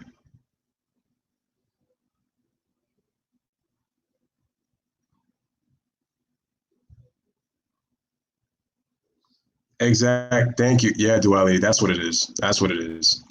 His activism is contingent on that. Oh wait, hold on. Layla says, I know, Freddie, I would never deny that white supremacy, but those topics need to be the heartfelt and correctly fought on, not tweeted about once every 6 months. Yeah, that's all we're saying, bro. Um, he said, we getting off track. Pretty much some NFL players go. Oh, I heard about that. To be honest with you, I'm actually with LeBron on this one. He honestly should, pretty much. I don't know who is that. I don't know who is that. What happened, but I feel like it's somebody trying to make money, trying to make clout. Um, I mean, look,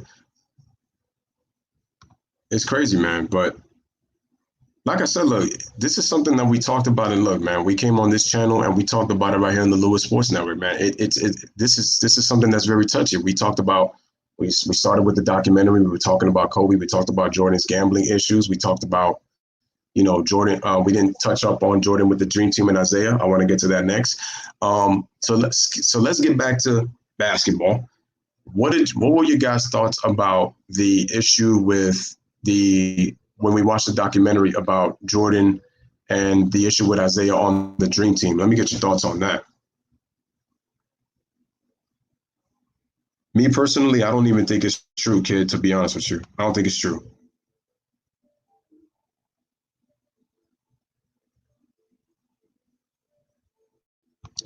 That's just me personally. I'm kind of surprised it came out of nowhere. So it's weird. Yeah, she was messed up for that.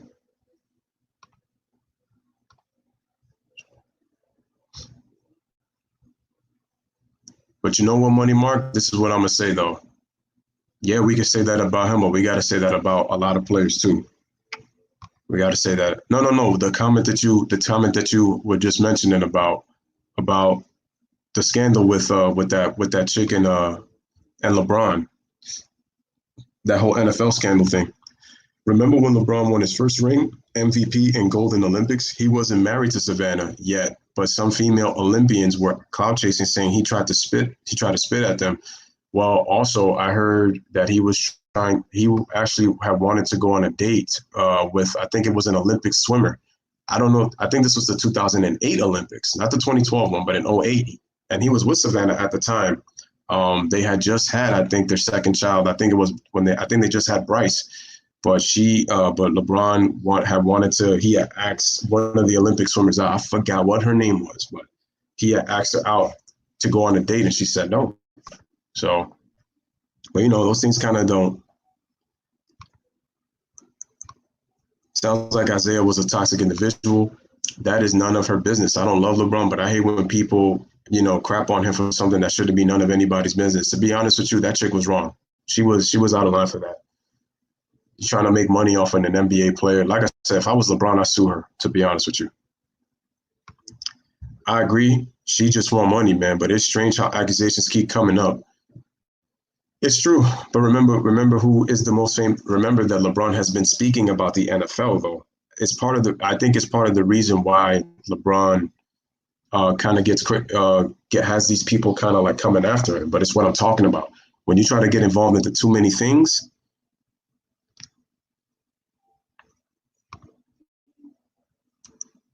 Juanetta says, I believe both sides are in denial about the dream team. I'm in agreement with that, because I really felt like Michael has something to do with Isaiah not being on the team. Magic Johnson was trying to be in denial too. He's all of a sudden trying to be like, and I was listening to Magic Johnson today. I'm saying to myself, Magic was like, oh, Isaiah and Michael, they're too old for this. They kind of have to move on. They have to, pretty much, that it's been over 30 years and stuff. I said, yeah, but when Stephen A asked you the question, Magic Johnson was bug dancing that entire question. He bug danced and he was trying to make it say that, oh, I had no say. And I was like, Magic, you lying, bro. You know what happened. You know what rumors were spreading on that time period with you and Isaiah. So don't be acting like you don't know. See, Magic had to go political. See? And this is why I say that sometimes politics can come to your benefit when you're a sports athlete.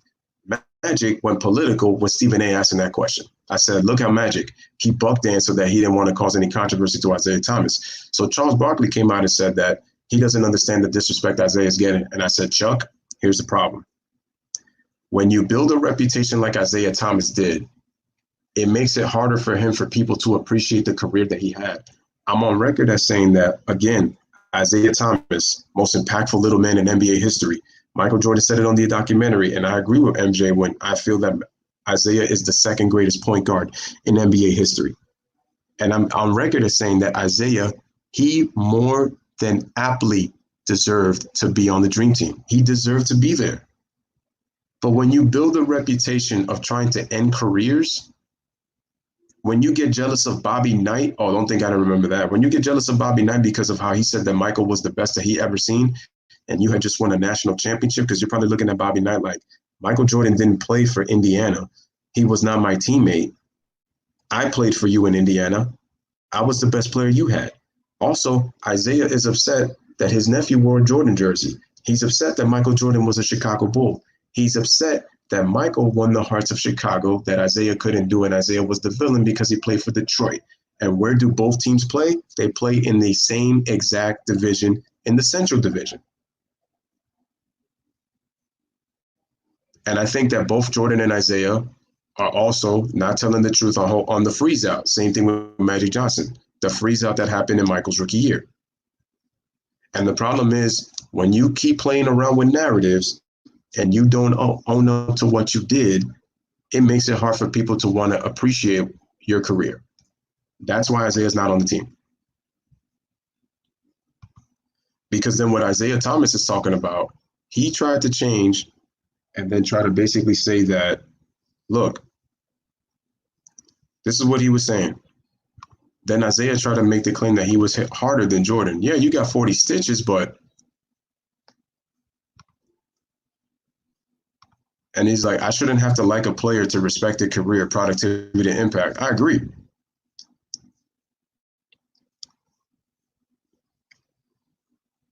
Let me see. Kid Glory says, I disagree with you. Curry is the second best point guard of all time. Well, that's your personal opinion, but I don't think Curry's there. I will say that Curry is an impactful point guard. Don't get me wrong. Don't get me wrong. He's an impactful point guard. But I don't think he's the second greatest point guard of all time. I can't put Curry over Isaiah Thomas. I just can't. Why do you think Isaiah Thomas was so hard to guard? I mean, you could even make the case that you can make the case that Curry is actually, Isaiah was much more harder to guard than Curry, because if you look at Isaiah's dribble, it was tight. So he can escape defenses, not at the level that Steph Curry was not at that level, for one. And the thing is, Isaiah had the ability to take over a game from anywhere on the floor. When I look at Curry, as much as Curry can shoot the ball from the mid-range, like I said, he became more reliant on the three as he's currently playing with, Steve Kerr. And the thing with Curry is he can take the game over with his three-point shooting. With Isaiah Thomas, he can take it over from anywhere on the floor. Let me see. Shout out to Alex Sports. For those who haven't, make sure y'all go subscribe to his channel as well. Exactly. Zeke burnt a lot of bridges. Shout out to Buddy, by the way. Appreciate you for coming through. It's true. Yeah, Louis, all of these actors these days are full of it, man, but he's trying to capitalize. No, he's not the only one, no doubt. Do you think Magic is telling the truth about the whole Z? No, Magic is not telling the truth. He's lying. He knows he's lying. He just has to play nice in front of the camera. He knows. I think I see the difference between my views and everyone in the chat. I don't not think or consider LeBron an activist. He is a basketball player that sheds light on issues. Oh no, that's not what we're saying. What I was basically trying to tell you, Freddie, on that was that's what I'm trying to tell you. I was just saying that what's happening is that because he's shedding light, it's the image that the media is portraying him. They're portraying him as an activist. I don't see him as that. And I just said, like, when you're an activist, it's like you're constantly active and you're constantly involved. And that's not always the case with him. Yeah, he sheds light on things, but, that's what I'm basically trying to say. He says LeBron definitely had groupies, though. The media just protects the brand. Exactly. Yeah. Magic and Jordan definitely didn't want Zeke on that team. Yeah, no, I know. They just don't want to admit it. They know. And I agree with Winetta. Both sides are lying. That's what I'm saying, that they're playing the narrative game. This is the whole "it wasn't me" stuff. You got to put some context on the shady side. That's because LeBron is almost an activist. No, that's what the media wants you to believe. That's what they want you to believe.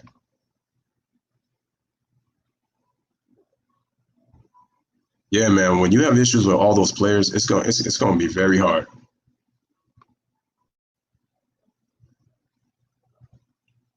Yeah, when you play the type of basketball they do and you're the leader of that, and remember, Isaiah said he was going to embrace it. You can't embrace the villain role and then all of a sudden don't want to be the villain. At least with Kobe, he was that. At least he was that. You know?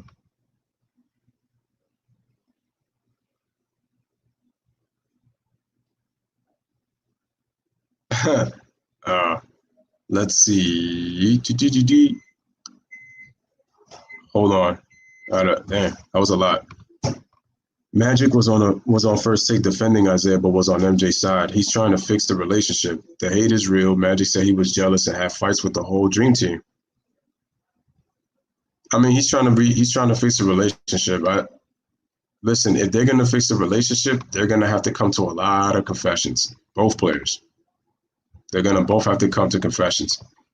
Because to be honest with you, if you look at Magic and Isaiah, they just talked about all the good times, and at the very end, they never really talked about the issues that they had. So Barkley plays the naive Huckleberry with that smart mouth. All that time he gets to say whatever he feels and gets considered that just Chuck being Chuck. It's not the days of MLK. We are past that point, but informing people and being in the community is good enough for me at full time. All right, that's cool. I can respect that. I don't think Curry's the second ever, man. Thomas is better than Curry. Curry's a top 5 point guard, though. We could come to a consensus on that.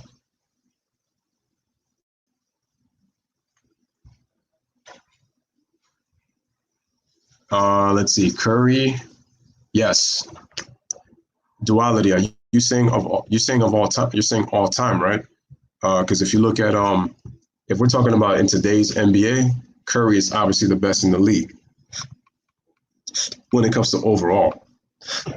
It's a reason why Muhammad and Craig Hodges were exiled for the league. Oh, that's another thing. He got blackballed from that.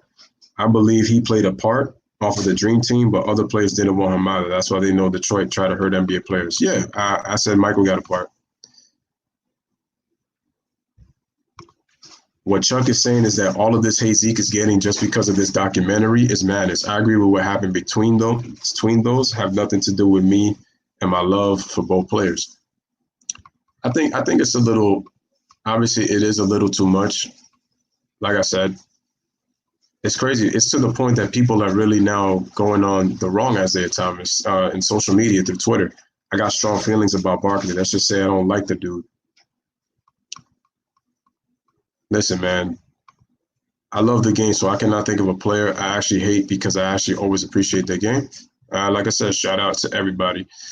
In my opinion, Miller and Ray Allen are better shooters than Curry. Just because he can shoot the three, it doesn't make him the greatest shooter ever. Miller and Allen had mid-range games. Well, let's be real. Like I said, I still put Larry Bird as the GOAT shooter.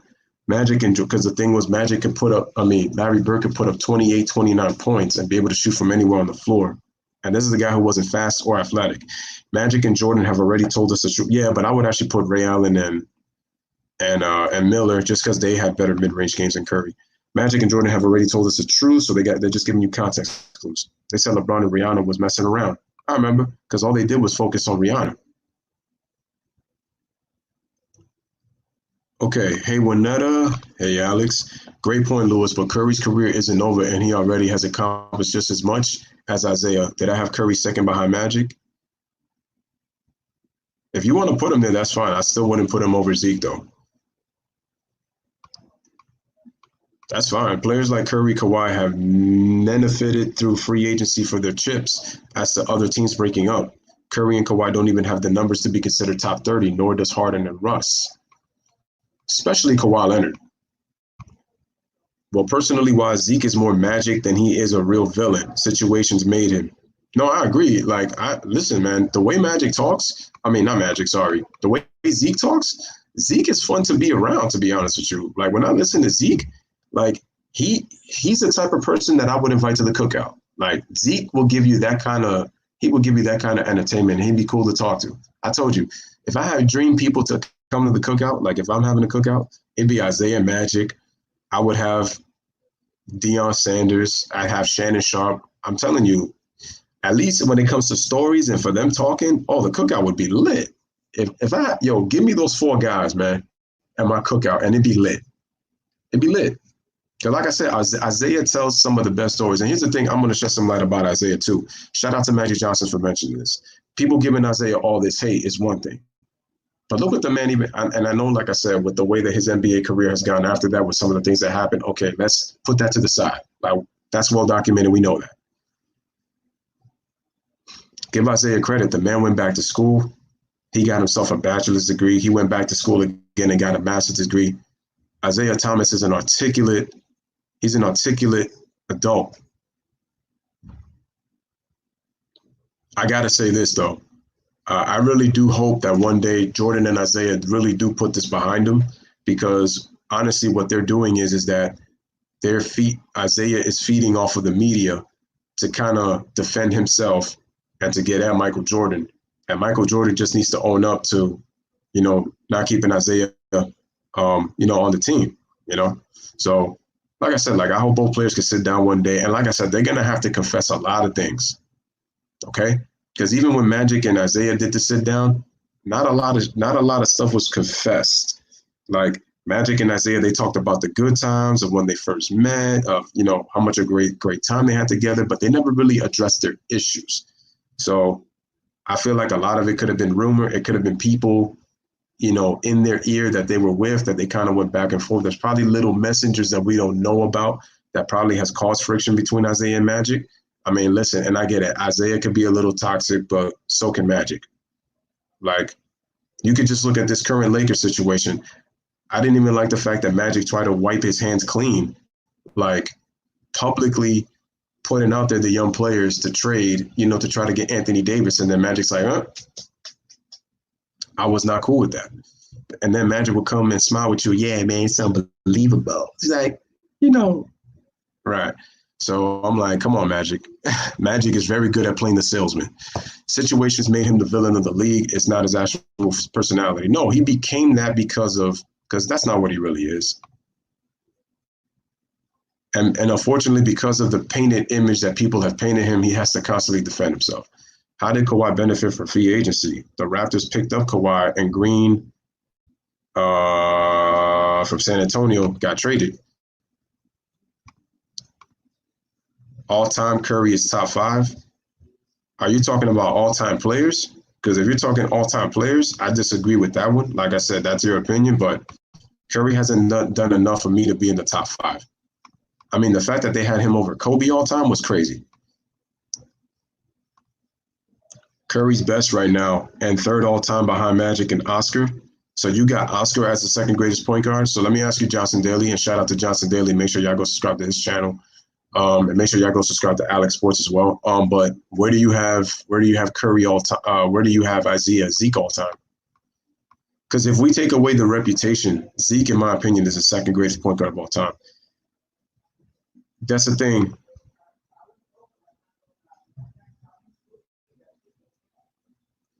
Who said Tim Hardaway over Steph?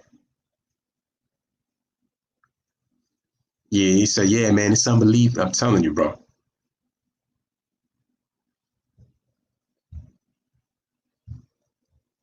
Layla, stop. Isaiah is an intelligent. He's an intelligent man. That's not forced. Like the dude knows how to talk about. Yo, this is a bomb cookout on God. Don't forget about the Big O and Moses Malone. Larry Bird is the greatest shooter ever. Arguable. I would, kind of put him there. New nickname is Alert Isaiah Thomas. Nickname is Kermit the Frog. I agree. I think Bird is a better shooter than Durant. Money Mark says, I put Tim Hardaway over Steph Curry. You see, I would have done that if Tim had accomplished more, though. That's the problem. Tim didn't accomplish enough for me to say he's over Curry. Bird was more consistent in his scoring than KD. You think so? Being from Chi, Zeke is way cooler than MJ. MJ and Zeke can't ever be cool. Too much happened. Yeah, if you look at personalities, I would rather be with a guy like Zeke than I would be with a guy like MJ. I'm gonna be straight up honest. Zeke is not Jordan's measuring stick. To be honest, Mike separated himself from a likes like Dressler, Dominique. If bias lived, we wouldn't be so perplexed about MJ trying to put Bron against him. MJ has too much pride to put the BS, man. You could kind of say the same about, I would say, yeah, but calling Magic gay in public was so dirty, though.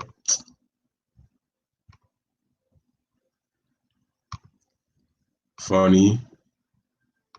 I love Magic, but his resignation was a weak move the way he carried it. Oh, that's facts. That's facts. I'm sorry. Facts. Point guards, Lewis. 2-5, top 5 PGs. Zeke is 4th. All time in point guards, Curry's top 5. Name me 4 other point guards better. No disrespect.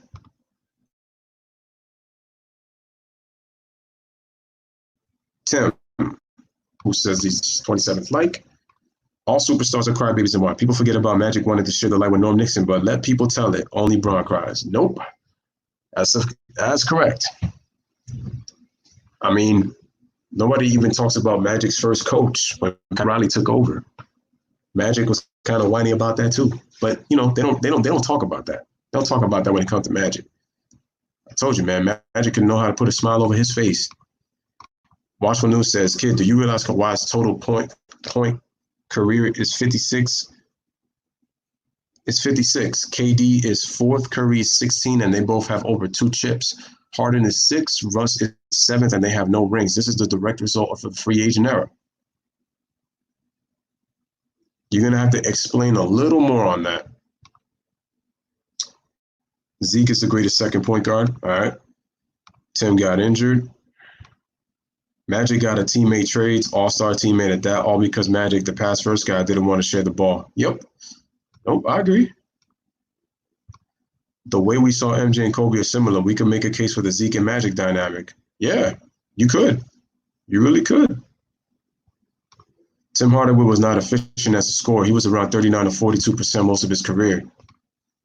Kawhi was a defender once he entered the league. Now he's one of the best scorers in the league and doesn't need to put up 30 a night to win. Kawhi was not punished being sent to Toronto. That team was 19-5, and Kawhi didn't play beating a full Golden State roster in Oracle. Toronto was not a punishment. How many years Zeke and Magic relationship was in shackles? Oh, it was for years. They made up last year. That's what's so crazy. Freddie Gee, Tim Hardaway played in a harder era and suffered injuries. Actually, he was. Everyone says that Kawhi and the Raptors got lucky because they was injured. The Raptors was injured also, but the Warriors still had their chance to win and they didn't. A harder era than today. PG, you serious? That's what he's saying. That's what the man said. All right. That's what it is. All right, so let it go, watchfulness. Raps won and they were the better team. Warriors have been beating injured teams and no one said anything. Toronto won fair and square. Honestly, we need to let this whole Raptors Warriors thing go, period. Like, what's done is done. The Warriors were injured. They had their chance. They didn't get it done. Obviously, you got to put context into it, but it's like, blah. We could go on and on. But so in behind the comments, man, can't read them all. If Nash was able to win the title, is he a top 10 point guard or not? Considering how his career went, you could make the case. Yeah, you could make the case. Could make the case. Lou, which era has the better point guards, the 90s or the 2010s? Chat, let me ask you guys. What era do you think had the better point guards, even though Freddie Gee asked me, the 90s or the 2010s? I could get drafted to the Spurs right now and never win a ring. Does that mean I benefited from free agency? Interesting point. I have new videos on Artemis. Can I ask to take a look? Of course. Today's era is not harder than the 90s. It's easier. Toronto won fair and square. No gripes here. Never mentioned it. They weren't cool until their reconciliation episode on NBA TV. I wonder if they're actually cool now. To be honest with you, I really feel like that was just for the camera. I really feel that way. Because I haven't seen, Magic has posted him and Isaiah, I think celebrating Magic's birthday, I believe. So they did have that kind of moment. But the thing is, I feel like Magic is hiding what really happened. Because if you see Isaiah was in tears when he was happy that Magic and him were able to reconcile. Isaiah took as much as people want to get on him, and like I said, I'm gonna be honest, I have been one of those people, but it's really more just so I just kind of get on Isaiah because I just want him to own up to what he's doing, not just trying to play favorites and try to play narratives. But the disrespect that Isaiah is getting at the same time is messed up. But sometimes you kind of dig your own grave sometimes, and that's why I'm just kind of like Isaiah. Just own up to it, bro.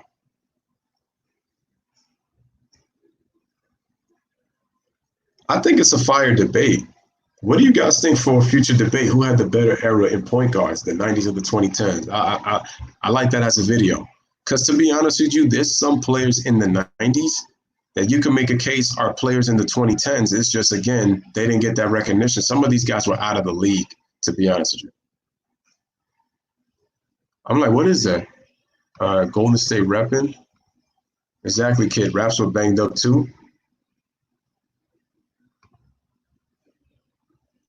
Nash needed one title. Duality picks the 2010s. They don't want to listen to that, though. It's easier to score now than in the 90s. All love. And I like the Warriors, man, but Draymond needed a little karma for all of his talk as well. 2010s, man, but it's a fire debate. 90s hands down. In my opinion, 90s had the better point guards. Dame, Curry, at times, Russ are inconsistent in the playoffs. But we don't even have to just talk about playoffs. We're just talking about total body of work. Because some point guards didn't get the opportunity to play in the playoffs. So we can't just use playoffs, to determine if an era of point guards was better than, in the past. Because you got to put regular season statistics into that too. So those matter when we're judging. Today's people can't breathe on you.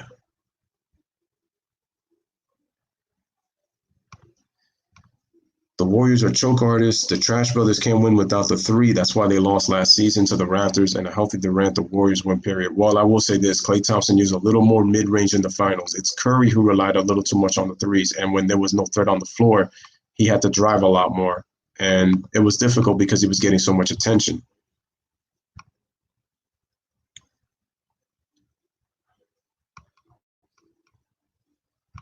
I disagree. I still think Raps would have won anyway. Both teams were hurt. Injuries are a part of the game. Toronto was the better team, and what's done is done.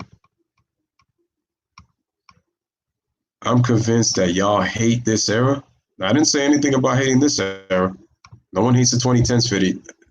Again, you asked the question, which era do you think had the better point guards? People are saying 90s, and they're talking about they feel like this era is soft, and then the 2010s. Like I said, I feel like that should be up for debate. Money Mark, they know that. I've never seen a player get criticized for the team they are having it called unfair. Ticket.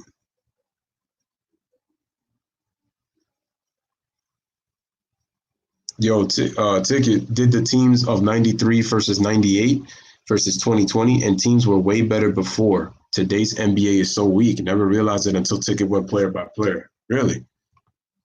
Chris Paul, Tony Parker, Russell, Steph, Dame, Kyrie, those guys are all in the Hall of Fame. Okay, but we have to understand something. Are we going to honestly say, and shout out to Ron Cowan in the building.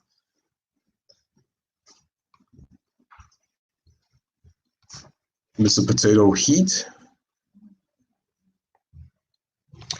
90s teams average 85 to 90. This year, teams that average over 110 point guard. That's a 20 point per game difference in today's game. It's hard to say because back in the day, you have more pure point guards. Today, what we have is a bunch of combo guards that have good passing skills. We have more hybrids in today's game than we did back in the 90s.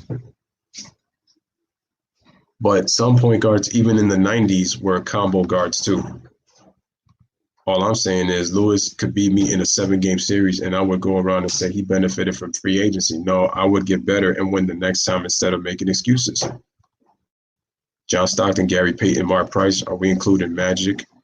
Jason Kidd and Nash both thrived in the 2000s. Kevin Johnson was in the was in the 90s, but Kevin Johnson, unfortunately, he had injuries.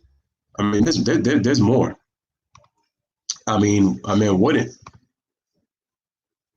Kidd, Nash, Chauncey, Rondo? To me, the 20s is the best. So he's talking about 2010s. Tim Hardaway, not you, Lou. It's crazy. It's crazy. Yo, man, it's been fire in the chat. Let me just say that for instance too. You guys have been killing it right now with the commentary. Agree or disagree? It's been lit, just like it was last night. It was lit. You know, we're gonna keep this thing going. You know what I'm saying? So we gotta definitely keep this thing going. And like I said, ladies and gentlemen, make sure you guys tune in because we are going to be going in on, what was I going to say? We are definitely going to go in on the Kobe. It's going to be great. You guys are doing it right now in the chat.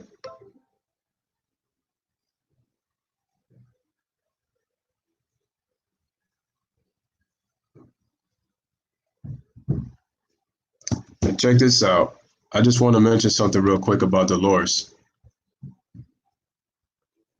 I really hate typing on my phone. Man, hopefully one of these days you could get like a laptop or even on a desktop or even a tablet. It'd be very easy.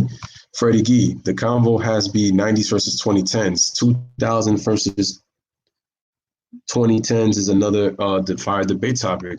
Yo, watch that video. I would have never said the 90s. I like the guards today better, but when the stats were pulled up, I was ashamed. People don't understand, man. The 90s blow them out of the water, but today's point guards are faster, stronger, and taller.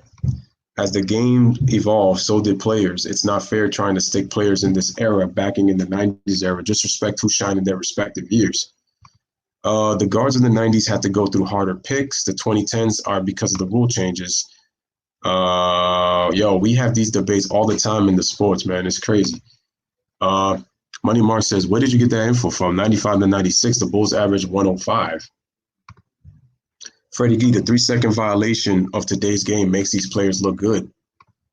They definitely were combo guards back in the day. That's why Oscar Robertson and Clyde Frazier were. Facts. Good point, Ron.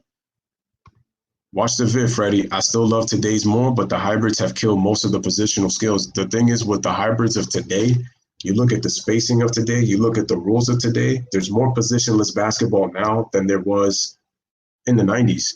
People play naturally by position. Even if sometimes you would do things in matchups. And the thing is, the matchups were more so for the playoffs.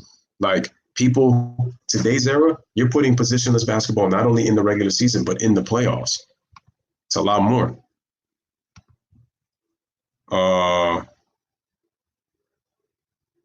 95 did not average 105. I believe the Bulls did average 105 that year. Let me type in the 95-96 Bulls for one quick second. Let's see, Basketball Reference. No, Mark. They did average 105 points per game. That's true. They just had the best point differential in the league because their opponents averaged 92.9. And they were first in offensive and defensive rating that year too, were the Bulls. So Freddie G's telling the truth. They did average 105 a game. Penny Hardaway said that he will average more points in this era because of the rule changes. Penny said that he averaged, his best season was 21 points per game. He said he would average 27 to 28. I only get pissed when my sentences run out. Yeah, facts. Yeah, Freddie G's absolutely correct. Was y'all laughing at MJ playing with the security guards? Oh, I was cracking up. That was one of the funniest parts of the thing. And then he puts the MJ shrug. That's why I cracked up. Oh man. I'm gonna take a peek. Duality facts. Layla, when did he put that video out? I've seen both of them. They're great. They're just different. It's cool. I like debating, being a fan of the Patriots. I see the hate we get, but I still give my credit where credit is due. All the time, and I respect and I like others' opinions. I've seen both. I think big guys shouldn't take charges by the rim. I remember Shaq tried, but his feet would plant it out of the area from his toes. Where the 90s, they play back to the basket. These plays, they just chuck up threes. Money Marsh said that teams average 85 to 90 points. The 90 Suns and Sonics were over 100 easy. You was right, Freddie. I was thinking the wrong year. I grew up with an actual Patriots fan before the Super Bowl. Okay.